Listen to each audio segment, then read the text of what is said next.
한국에서 정말 되겠어? 일단 가보자. 우리에게 남은 선택지는 한국행밖에 없어. 여기 캐나다의 한 가정집. 심각해 보이는 얼굴의 부부가 한국을 가냐 마냐로 언쟁을 벌이고 있네요. 대체 무슨 일일까요? 오늘의 이야기 시작합니다. 안녕하세요. 저는 캐나다 캘거리에 살고 있는 샬롯이라고 합니다. 제가 얼마 전 정말 잊을 수 없는 일을 한국에서 겪어서 이렇게 메일을 보내요. 어디서부터 이야기를 해야 할까요? 우선 저와 남편의 관계부터 이야기를 해야겠네요. 저희는 좀 특별한 부부예요. 저희 둘 다 학창시절에 부모님께서 일찍 돌아가시고 형제자매도 없거든요. 부모님께서 약간의 재산을 남겨주셔서 다행히 경제적으로 엄청 힘들진 않았는데 아무래도 의지할 곳이 없다는 데서 오는 외로움이 참 컸습니다. 회사에 다니며 남편과 연애를 시작했고 저와 똑같은 아픔과 외로움을 가진 남편에게서 저는 큰 위로를 받았어요. 1년의 연애 끝에 저희는 결혼을 했습니다. 24세 결혼을 했으니 일찍 하긴 했죠.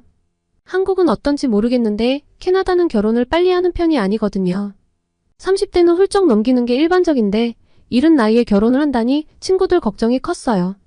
좀 더 사람을 만나보고 하지 그러니 같은 이야기가 많았죠. 남일에 참견하기 좋아하는 친구들은 같은 아픔이 있는 건 장점이 아니라고 너랑 반대되게 양쪽 부모님이 다 살아계신 분과 해야 하지 않겠냐고 하는 경우도 있었지만 저는 한 귀로 듣고 한 귀로 흘렸습니다.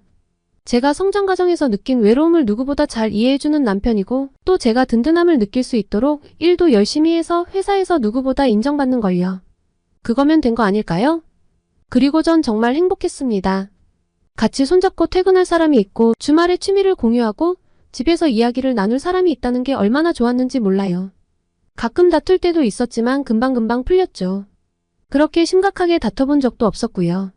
둘 다 이런 가족의 소중함을 알기에 서로 배려해서 더 잘 살았던 것 같아요. 그 일이 있기 전까지는 정말 행복했습니다. 가장 기쁠 때 가장 큰 불행이 찾아오니 기쁨을 너무 티내며 살지 말라는 말을 책 어딘가에서 봤던 것 같은데 그 말이 진짜인가 봐요. 어느 날부터 남편이 컨디션이 영 좋지 않더라고요. 자꾸 피곤해하고 혈색도 별로고요. 남편이 좀 힘들어하니까 저도 따라서 걱정이 많이 되었습니다. 인터넷으로 좋다는 영양제들을 사서 이것저것 먹여봤는데 별 효험이 없었어요. 주말에 푹 쉬면 좀 좋아지는 듯 했는데 주중에 출근을 하면 다시 말짱 도루묵이 되는 나날이 반복되었죠. 음식도 좋은 걸 해서 먹이고 영양제도 사다 먹이고 회사에서 퇴근하면 푹 쉬게 해줬습니다. 그런데 참 이상했습니다. 자꾸 머리가 아프다는 거예요. 타이레놀을 먹으면 좀 좋아지지 않을까 싶어 약을 줘도 좋아질 기미가 없었습니다. 일반적인 두통과는 느낌이 좀 달랐어요. 그리고 메스꺼움을 느껴서 한 번씩 구토를 하기 시작했습니다. 이와 함께 온화하고 이해심 많던 성격도 조금씩 짜증이 좀 심해지기 시작했어요. 처음엔 예민해진 남편을 이해하지 못해서 같이 싸우기도 했는데 생각해보니 너무 이상했죠. 제가 아는 남편은 아프다고 제게 신경질을 부릴 사람이 아니었거든요. 그래서 병원에 가봐야겠다는 생각을 해봤습니다. 생각만 해도 한숨이 나오더군요. 남편 때문이 아니라 병원 때문에요. 사실 캐나다 사람들은 병원을 잘 안 가려고 해요. 가봤자 웬만하면 쉬라고 하거나 타이레놀, 에드빌 정도만 처방하니 별 소용이 없고 오래 기다려야 한다가 기본적인 마인드거든요. 그래도 남편이 뭔가 이상한 것 같은데 가만히 있을 수 없죠. 우선 패밀리 닥터를 찾아가기로 했습니다. 남편이 머리가 아프고 구토를 하는데 왜 전문 병원에 가지 않고 패밀리 닥터를 찾아가냐고요? 캐나다는 전문의를 바로 만날 수 없습니다. 좀 과장을 하면 하늘의 별 따는 수준이에요. 패밀리 닥터를 통해 문제가 있다는 걸 확인하고 추천서를 받아 전문의 클리닉에 다시 예약을 잡고 방문해야 하거든요. 한국 분들 한숨 소리가 여기까지 들리네요. 맞아요. 이게 정말 대장정입니다. 진짜 응급이 아닌 이상해야 몇 개월씩 걸리는 과정이죠. 그래도 내 몸에 대한 세부적인 내용들을 잘 알고 그간 치료를 해온 히스토리를 잘 아는 패밀리 닥터가 있으면 좋지 않냐고 생각하실 텐데요. 아주 큰 단점이 있습니다. 이 패밀리 닥터가 전문의를 볼 수 있게 추천서를 잘 안 써줘요. 별일 아닌데 써주면 패밀리 닥터와 전문의 클리닉 사이 관계가 좀 껄끄러워진다나요? 그래서 제가 전문의를 보고 싶어도 패밀리 닥터가 거절하면 볼 수가 없습니다. 저는 이걸 잘 알고 있었기 때문에 남편이 병원에 가서 진료를 볼 때 패밀리 닥터가 전문의 추천서를 안 써줄 수도 있으니 강력히 어필을 해야겠다고 생각했어요. 그런데 어필을 할 일이 없더군요. 패밀리 닥터가 전문의를 빨리 보게 해줬냐고요? 아니요. 패밀리 닥터 병원에 예약을 하려고 했는데 전화를 받질 않는 거예요. 회사에서 중간중간 계속 전화를 걸었는데 아예 받질 않아서 속이 터져나갈 것 같았습니다. 그 사이 남편은 특히 아침에 머리가 아프다고 엄청나게 괴로워하고요. 그리고 앞이 좀 잘 안 보인다는 거예요. 패밀리 닥터 예약을 기다리다가 사람 잡겠네 싶어서 워크인으로 방문할 수 있는 병원을 찾았습니다. 대기가 좀 덜하고 좀 규모가 있는 병원을 열심히 찾아 회사에 휴가를 내고 방문했죠. 접수를 하고 1시간 반 정도 기다렸을까요? 드디어 의사를 만났습니다. 의사가 이야기를 듣더니 목 때문일 수 있다며 엑스레이를 찍어보자고 하더라고요. 그리고 저희는 집에 왔습니다. 한국 분들은 이 대목에서 황당하실 거예요. 엑스레이 찍고 판독을 하고 뭐가 문제인지 들어야지 왜 그냥 와? 하실 텐데요. 엑스레이 찍는 날짜를 예약하고 온 겁니다. 그러니까 워크인 병원에 가서 1시간 반 만에 의사를 만나서 엑스레이를 찍자라는 이야기를 들었고 엑스레이 찍을 날짜를 예약하고 온 거예요. 남편 증상에 대해서 어필은 했냐고요? 했죠. 하지만 의사는 남편 자세가 안 좋아 목 디스크가 의심된다고 그 때문에도 두통이 생길 수 있고 회사 일이 많아 스트레스 때문에 그럴 수 있다고 했어요. 그리고 회사에 내라며 종이에 일을 좀 적게 시켜라라는 내용을 적어줬죠. 그리고 며칠 뒤 가서 엑스레이를 찍고 왔습니다. 엑스레이 찍고 결과를 받았냐고요? 아직 몰라요. 캐나다잖아요. 이제 엑스레이 판독하는 사람을 기다려야 합니다. 당연히 이것도 며칠 걸리죠. 그리고 드디어 병원을 방문해서 엑스레이 판독 결과를 들을 수 있었습니다. 의사 말이 전문의를 볼 필요는 없을 것 같다는 거예요. 자세를 바로 할 수 있게 근력 운동을 하고 스트레스 관리를 하래요. 하마터면 전 의사 멱살을 잡을 뻔했습니다. 지속적인 두통과 메스꺼움은 뇌에 문제가 있을지도 모른다는 정보를 인터넷에서 봐서 뇌 CT나 MRI 촬영을 해야 하겠다고 생각을 했는데 전문의를 볼 필요가 없다니요. 눈에 보이는 게 없더라고요. 생 난리를 쳐서 드디어 전문의를 만나게 되었습니다. 물론 여기는 캐나다니까 전문의를 만나 MRI 촬영을 하기까지 2개월을 기다렸어요. 당장 무슨 마비가 일어나지 않는 이상 빨리 검사를 받을 순 없거든요. 그래도 우선 원하던 검사를 하게 될 수 있어서 다행이라고 생각했죠. 이제서야 좀 차분해지는 느낌이었습니다. 여기까지 보신 분들은 제가 너무 예민하게 군 것 같다고 생각하시는 분들도 계실 거예요. 알아요, 제가 예민하단 거요. 의사가 어련히 판단해서 결정을 내릴 텐데 의료 지식이 없는 사람이 인터넷에서 찾아본 내용만 가지고 너무 예민하게 굴었단 것도 압니다. 그런데 제게는 캐나다의 병원과 관련해서 아주 안 좋은 기억이 있거든요. 저희 어머니는 제가 어렸을 때 돌아가셨고 아빠는 제가 고등학생 때 돌아가셨어요. 사실 어머니는 제가 너무 어릴 적에 돌아가신 터라 기억이 잘 없는데요. 아빠가 돌아가시게 된 과정은 아직도 너무 생생하거든요. 아버지는 암으로 돌아가셨는데요. 처음 진료의 시작부터 진단, 그리고 수술까지 거의 1년을 기다리셨어요. 빨리 의사를 만나서 수술을 받았다면 살 수도 있었는데 너무 늦어졌다고 하더라고요. 암세포가 너무 많이 퍼진 탓에 수술 도중 포기를 했고 나머지 기간은 죽음을 인정하시고 받아들이신 채 요양을 하시며 생활을 하다 돌아가셨습니다. 그때 정말 캐나다의 의료 시스템에 대해 회의감이 많이 들었던 것 같아요. 물론 아버지께서 돌아가시기 전까지 비용은 들지 않았는데요. 돈을 내지 않는 대신 오랜 기다림, 그리고 생명을 담보로 잡아야 한다는 건 너무하지 않나요? 그리고 대부분 잘 모르시던데 약값이나 생활비까지 보장되는 게 아니에요. 진료비, 수술비, 간병비가 무료인 것이지 비싼 약값은 시민들의 몫입니다. 그리고 치과나 안과, 앰뷸런스 서비스처럼 공공의료에서 제외된 항목도 굉장히 비싸고요. 약값이 비싸 약을 먹는 걸 포기하는 사람이 많다면 믿으실까요? 놀랍지만 사실입니다. 왜 이런 문제들을 캐나다 정부가 해결할 생각을 못하는지 정말 답답하기 그지없습니다. 물론 패밀리 닥터들 중에서도 좋은 의사들도 있겠죠. 그리고 급하면 국가에서 지원을 해주지 않는 민간병원에 가도 됩니다. 하지만 좋은 의사들을 만나기까지 기간도 오래 걸리고 내가 원하는 의사를 지정해서 진료를 받는 건 불가능에 가깝습니다. 그리고 민간병원은 비용이 미국만큼 나와요. 부모님께 물려받은 유산이 조금 있긴 하지만 미국만큼 나오는 병원비를 감당하다 보면 파산을 각오해야죠. 쉽게 결정할 수 있는 문제가 아니에요. 그리고 공공의료의 의사 수준도 문제입니다. 사실 동네에 실력 있는 의사가 잘 없어요. 캐나다는 보험 수가를 높이지 않으려 애쓰다 보니 실력 있는 의사들은 비싼 민간병원으로 가거나 돈이 되는 미국에서 개업하는 경우가 많습니다. 그러다 보니 배가 아파서 병원에 갔는데 탈장이라고 수술을 해야 한대서 오랜 기다림 끝에 개복 수술을 하는 날 알고 보니 탈장이 아니어서 그대로 배를 다시 꿰매고 나오는 일도 있죠. 황당하시죠? 제 이야기예요. 이외에도 어이없는 캐나다 병원 이야기는 많습니다. 제 친구는 교통사고가 나서 실려가 응급실에서 엑스레이를 찍어보니 척추가 골절되어 있는 상황이었는데도 바로 MRI를 찍지 못했습니다. 이유요? 당장 나타나는 마비 증상이 없기 때문이죠. 제 친구는 응급실에 누워 일주일을 기다린 끝에 겨우 MRI를 찍었고 2주가 지난 뒤 척추의 나사를 박는 수술을 했어요. 제 친구를 보며 저는 캐나다는 진료를 받기를 기다리다가 병이 저절로 낫든지 아니면 환자가 죽든지 둘 중 하나다라는 캐나다인들의 자조적인 농담을 떠올릴 수밖에 없었죠. 다행히 친구는 큰 문제 없이 회복이 되었는데요. 20대일 때여서 그렇게 회복되지 않았을까 싶습니다. 캐나다 실정이 이렇다 보니 사실 젊어서부터 운동도 하고 음식도 좀 가려먹고 의료 지식을 찾아 평상시 알아서 관리하는 게 제 습관입니다.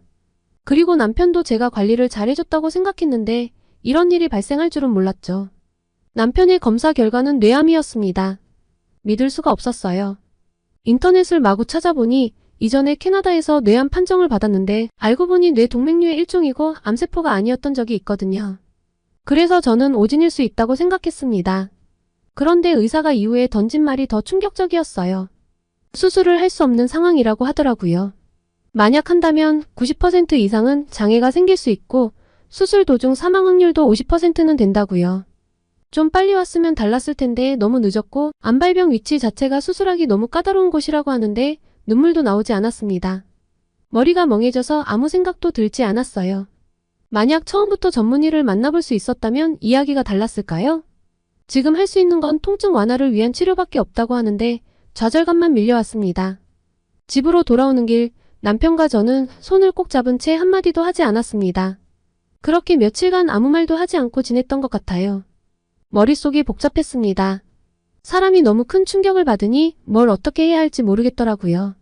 그런데 이대로 있어서는 안 되겠다는 생각이 들었습니다. 너무 젊은 나이인데 이렇게 어이없이 죽음을 받아들이기에는 억울하다는 생각이었죠. 무엇보다 저는 세상에 의지할 사람이 남편밖에 없어요. 친척들이 있긴 하나 너무 멀리 살고 아주 가깝지도 않아 남편이 없다면 저는 이 세상에 혼자 남는 거나 마찬가지예요. 남편이 없다면 전 더 이상 살아갈 의미가 없는데 무슨 짓이라도 해봐야 하지 않을까 싶었죠. 민간요법이라도 써보자는 생각에 인터넷을 열심히 찾다가 저는 한 기사를 발견했습니다. 10년 전쯤 캐나다의 70대 노인분이 악성 종양으로 캐나다에서 치료 방도가 없다는 통보를 받았는데 한국에 가서 수술을 받고 목숨을 건졌다는 기사였습니다. 악성 종양이 급속히 자라나 8cm 크기의 암덩어리가 있었는데 캐나다 병원에서는 해줄 게 없다고 암덩어리에 붕대와 반창고를 붙여주고는 귀가시켰다는 데서 10년 전이나 지금이나 다를 바가 없다는 것에 실소가 터져나왔습니다. 이분도 패밀리 닥터를 통해 8주나 기다려 전문의를 만났지만 들은 말이 치료가 불가능하다는 진단을 받았다는 데서 저희와 비슷한 상황이었어요. 아니, 이분이 좀 더 심하게 느껴졌습니다. 이분은 당시 종양 내부 조직이 밖으로 노출된 데다 감염까지 진행되었으니 저희보다 더 심각했죠. 부인분이 한국인이어서 한국 병원으로 바로 가야겠다고 결심했다고 하시더라고요. 한국에 가서 수술을 받고 그새 20cm까지 자란 암 조직을 성공적으로 제거할 수 있었고 사기암이 완치되었다는 기사를 읽고 저는 한 줄기 희망을 발견한 느낌이었습니다. 한국에 가지 않을 이유는 단 하나도 없었죠. 비용도 알아보니 캐나다 민간병원에 비해 훨씬 저렴하더라고요. 외국인이라 의료보험이 적용되지 않는데도요. 문제는 한국에는 연고도 없고 평상시 한국분들과 교류가 전혀 없어 어떻게 한국 병원을 찾고 한국에 가야 할지가 걱정이었는데요. 고심 끝에 캐나다의 한인 커뮤니티에 도움을 요청했습니다. 그리고 저는 한국분들의 따뜻함에 큰 감동을 받았어요. 마치 자신의 일처럼 걱정해 주시고 또 캐나다 의료 시스템 문제에 대해 분노해 주시면서 한국에서 어떻게 하면 좋은 병원을 찾을 수 있는지 어떤 의사가 좋은지 적극 추천해 주셨죠. 그리고 하나같이 한국에 가면 빠르게 진료를 받을 수 있다고 하시더군요. 찾아보면 찾아볼수록 한국 의료 시스템은 완벽에 가까운 모습이었습니다. 누구나 100% 만족하는 시스템이란 존재하지 않겠지만 적어도 한국은 국민들을 위한 의료체계를 가지고 있다는 생각이었어요. 비행기 안에서 저희는 계속 희망을 이야기하며 한국에 가니까 우리는 분명 웃으며 돌아올 수 있을 거라고 끊임없이 자기 세뇌를 했습니다. 그리고 한국분들의 추천을 통해 방문한 송파구에 있는 병원은 놀라웠습니다. 크기와 시설 갖추고 있는 의료 장비도 놀라웠는데 가장 놀라운 건 속도였죠. 가자마자 응급 MRI를 찍었고 다음날 바로 결과를 들을 수 있었습니다. 뇌종양인데 우측 전두엽 쪽에 있어서 빠른 시간 내에 수술이 가능하다고 하더라고요. 물론 크기가 커서 만만치 않고 부작용으로 편마비가 올 수도 있지만 너무 큰 걱정을 하지 말라고 하시는데 그제서야 눈물이 나왔습니다. 캐나다에서는 절망으로 울 기운조차 없었는데 한국에 와서야 희망을 발견하고 마음을 놓아서 그럴까요? 너무 부끄럽게도 대성통곡을 하고 말았습니다. 의사 선생님께서는 젊은 사람이 이런 병이 생겨서 놀랐겠다며 너무 걱정하지 말라고 했어요. 수술이 4시간 반 정도 걸릴 건데 오래 걸린다고 걱정할 필요 없고 믿으라고 해주셨고요. 그런데 정말 큰 걱정이 안 됐습니다. 한국에서도 큰 병원으로 손꼽히는 곳으로 갔기 때문일까요? 수술 당일날도 일사불란하고 체계적으로 움직이는 모습에 느려터진 캐나다의 의료진들이 떠오르며 한국으로 오길 너무너무 잘했다 싶었죠. 그리고 믿음직한 의료진 덕에 남편 수술은 2시간 반 만에 끝났습니다. 그리고 남편 말로는 계속 섬세하게 상태를 체크해 주셨다고 해요. 의식은 명료한지 손과 발에 힘 빠짐은 없는지 말이죠. 그리고 저녁에 수술해주신 의사 선생님을 만날 수 있었습니다. 육안으로 보이는 악성 종양은 모두 제거가 되었고 운동신경계 바로 앞까지 굉장히 타이트하게 절제했지만 지금 회복되는 걸로 봐서 우려했던 편마비 문제도 없을 거라고요. 정말 감사하다는 말로는 이 감사함이 다 표현되지 않는 것이 안타까울 뿐이었어요. 그리고 캐나다에서는 그렇게 어려운 CT나 MRI 촬영이 한국에서는 정말 쉽다는 걸 눈앞에서 보니 믿어지지 않았습니다. 중환자실에서 CT 촬영도 한 번 더 했는데 수술 후에 큰 부종이나 출혈이 있으면 심각한 상황이 발생할 수 있기에 확인차 찍는다는 섬세함에 깜짝 놀랐어요. 진정한 선진국의 의료는 이런 거구나 싶었죠. 그리고 일반 병실에 올라와서도 다시 MRI 촬영을 했어요. 혹시 뭔가 문제가 있나? 왜 또 찍지? 하고 놀랐는데 수술이 잘 되었는지 출혈이나 부종은 없는지 또 잔존 종양 여부 등을 판단하기 위해 수술 후 다시 한번 찍는다고 하시더라고요. 그리고 계속 끊임없이 간호사분들이 체크해주시는 것도 감사했는데 저녁에는 수술해주신 의사 선생님이 오셔서 직접 상태를 확인해주시는 것도 정말 좋았어요. 제일 감사했던 건 한국에 도착해서 MRI 촬영부터 수술까지 단 5일 만에 끝이 났다는 거죠.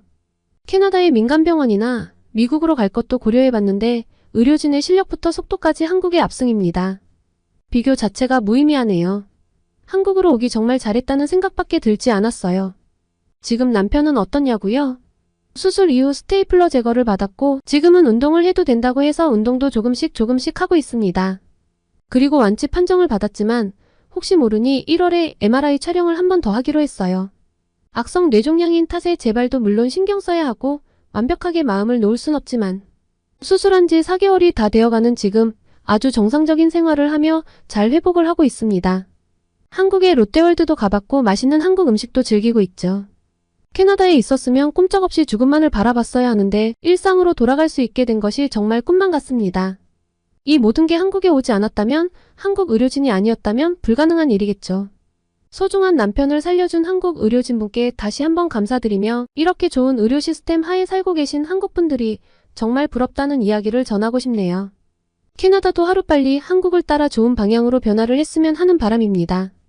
오늘은 캐나다 의료에 좌절을 하고 한국에 와서 희망을 찾은 캐나다 부부의 사연이었습니다. 오늘의 사연 어떠셨나요? 오늘의 사연이 마음에 드셨다면 구독과 좋아요를 눌러주세요. 여러분의 구독과 좋아요는 계속해서 좋은 사연을 소개할 수 있는 힘이 됩니다. 이상 감동저장소였습니다.